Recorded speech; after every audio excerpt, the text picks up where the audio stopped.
Pour avoir des résultats que tu n'as jamais eus, il va falloir que tu fasses des choses que tu n'as jamais fait. Il ne faut vraiment pas avoir peur de sortir de sa zone de confort et surtout ne pas voir le changement comme du négatif. Récemment, j'ai eu une cliente que j'ai remis ses plans. Première affaire, oh my God, PO, ça marche vraiment pas. Je suis vraiment déçu. Moi, il faut que je mange un repas par jour. Je suis pas capable de manger plus que ça. Eh boy, mettons que ça partait mal. Moi, j'explique toujours le pourquoi du comment au client parce que mon objectif, c'est un peu de former le client là-dedans et de l'éduquer. Mon but, c'est pas de garder le client pendant des années avec moi, mais vraiment qui deviennent autonomes au bout d'1 an, 2 ans ou même 6 mois. Alors, je prends le téléphone, j'appelle la cliente et je lui explique également qu'un repas par jour, elle va carrément ralentir son métabolisme. Ce qu'on veut, c'est améliorer le métabolisme. Il y a plusieurs coachs que j'entends, je vois des diètes là, à 700, 800, 1000 calories.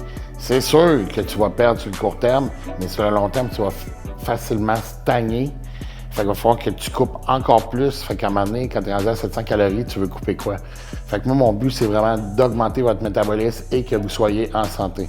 Parce qu'un repas par jour, comme je le disais, tu ralentis ton métabolisme et la journée que tu vas remanger, que tu vas t'en aller en voyage, bien, tu vas exploser carrément. Là. Malgré toutes mes explications, elle voulait rien savoir. Elle était vraiment pas sûre de la démarche qu'on allait entreprendre.